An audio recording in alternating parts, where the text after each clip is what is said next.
Hi, this is Solo, and I'm going to show a short Jade Cocoon intro at the start. It's just a little throwback, and then after that, we're going to be talking about some Digimon Story Time Strangers footage. Cool, there's a reason for the Jade Cocoon stuff. I'm going to get into that later. Impersonate Cocoon Masters.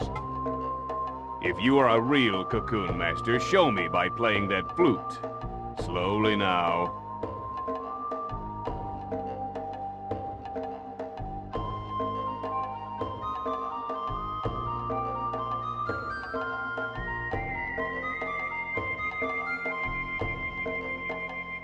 So, okay, quick headlines. So you know that we were talking about Digimon Story Time Strangers recently. It hit a peak of 84,458 concurrent players on Steam, which is a huge number. For context, Persona 5 Royale peaked on Steam at roughly 55,000.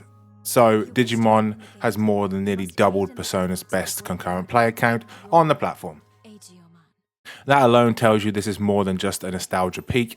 It's a real moment, and it's good for the game, right? Good for Digimon. So what actually happened? I want to break it down. I'm going to go in a straightforward way. First, visibility. Steam is where a lot of PC players find games, right? And where something gets noticed, whether it's features, gets high placement, or just ends up on people's radar, curiosity follows. But visibility only gets players to try the game.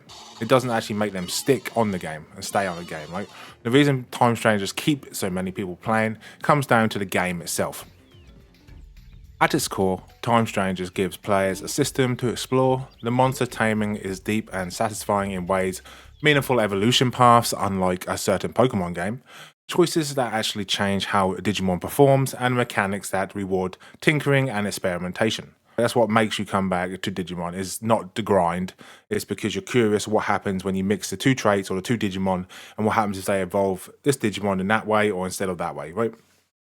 Curiosity turns into investment, and the difference between a shallow checklist, like a certain Pokemon game, and the playground of possibilities in terms of Digivolution and DNA Digivolving and all that sort of stuff as well, right?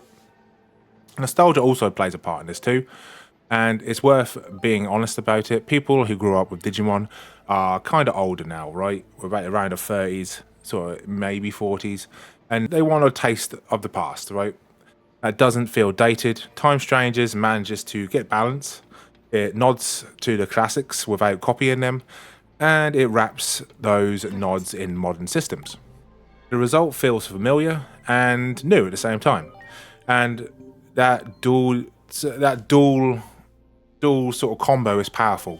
When a game can make you remember the past while also surprising you with fresh mechanics, it hooks both old and newcomers, old fans and also newcomers, right? There's also an emotional side to all of this, and one of my favourite small details is the voice work. Richard Esparr, I think I pronounced his name right, voices Merukimon in Time Strangers, and he's returned to the role nearly 19 years after Digimon Data Squad. For long-time fans, this is a nice meaningful touch and a familiar voice. And a little personal note, the guy who played him also played the characters in Jade Cocoon in the original PlayStation 1, which is why I wanted to flash Jade Cocoon on the start of the video. It's a tiny cross area, and it's a connection that feels warm to someone who spent time on both series. I absolutely loved Jade Cocoon. Jade Cocoon was one of my first games on the PlayStation 1 back when I was a kid. And as soon as I heard Merukimon's voice, I instantly knew who it was from Jade Cocoon. Instantly got that nostalgia trip, instantly, right? But beyond the nostalgia and the voice cameos, the real reason people pick up Digimon Story Time Strangers is that the Digimon themselves matter. The game treats your monsters like companions instead of mere stats like a certain Pokemon game.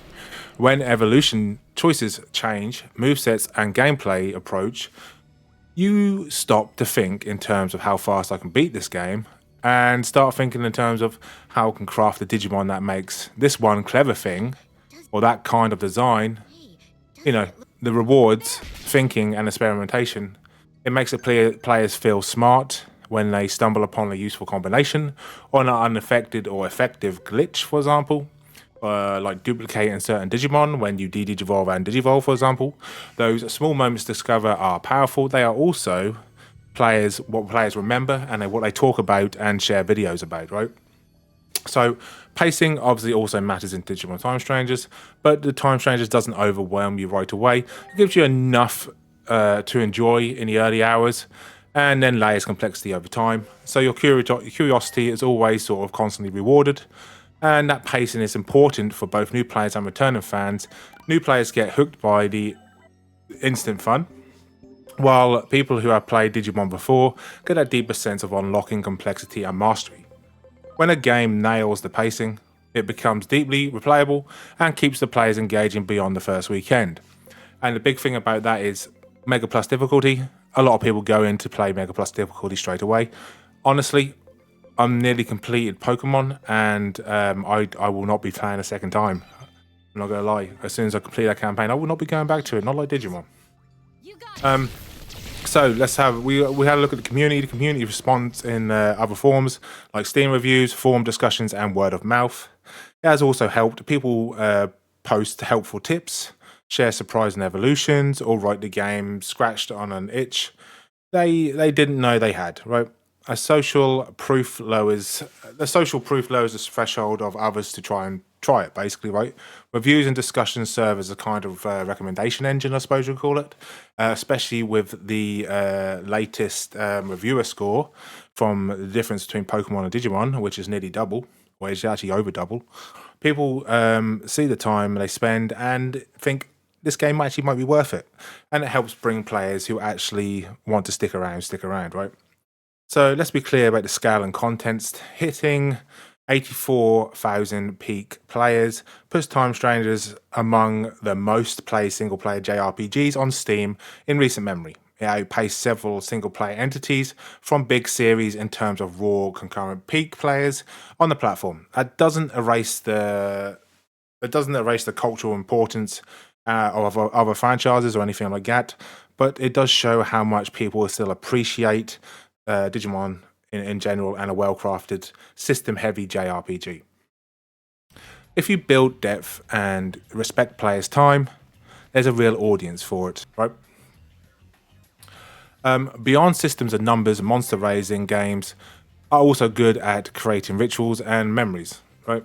You name a creature, you take it through a rough fight, it evolves into something strange, it saves your run, then mini rituals become memorable. Modern games that tap into those sort of ritual style while offering new mechanics and smoother interfaces get both nostalgia and novelty working at the same time, right? The combo makes the experience feel both fresh and significant to the player. Now, thinking about the bigger picture, right? This success signals that there is space for more thoughtful JRPGs that reward curiosity. Development should take this as an encouragement to invest into systems that pay off over time. Small choices add up. A voice actor, Pokemon, hello, voice actor, who appear for old fans and evolution animations that feel satisfying. A UI that is easy to use in meaningful, long-lasting ways, right? If you are someone who remembers older monster raising titles, you probably appreciate the thought line from the early PS1 experiences to JRPGs and modern JRPGs, right? There's a constant thread, the joy of discovery and the pride of crafting a creature that fits your playstyle is a satisfying loop. And Digimon Story Time Strangers definitely taps into that extremely well. So, where does this leave players and creators? For players, it's a great time to be a system-driven JRPG fan. There is a fresh take on the new Digimon franchise, probably one of the best Digimons out now, and it's amazing to be a Digimon player right now, right? For creators, Time Stranger like me, Time Stranger is a reminder of how thoughtful mechanics and respectful the game respects the time of the players, and the players can then build systems and encourage exploration, and make discoveries easy to it's easy to notice and share in conversation through YouTube videos and stuff like that. And a sprinkle of small gestures that make the world feel cared for, going out through the Digimon world and stuff like that as well. Just all the Digimon be able to talking to each other, not standing still like a certain Pokemon game, like a statue. Those are like integrated into the game, and it turns into a good game and a memorable one, right? Anyway, all right. I've been, if you've been playing Digimon Time Changers, let's hear in the comments below. Which Digimons are you bringing to every fight? What combos are you surprised? And what evolutions have you made you actually laugh in the game? There's actually like a trash bag or a bin bag Digimon, right? I hadn't seen that one before. And if you remember J Cocoon from the PS1 era, one, you are based. Anyone who knows J Cocoon is completely based, and you know, definitely should let me know in the comments below, because they are based as hell if they know J Cocoon. One of the best PS1 games ever. And it's a creature collector game. Before, I think it was before Pokemon as well. Anyway, yeah. So the atmosphere, the bosses, the music. I'll be reading the comments in a video description below as well, and I'll be taking notes for the next video, right? And maybe putting them into the next video. For now, I'm going back into some Digimon to make some more cool guides and stuff like that for you guys. But thanks for sticking and listening through this run through. And if you like this casual dive, hit that subscribe button, and I'll keep making more stuff that catches you in the digital world, right? I'll just catch you in the digital world. I'll make you some more guides, and yeah, we'll just do that, right? Anyway, if you liked the video, make sure you hit that like and subscribe button, and I'll catch you on the next video. Peace.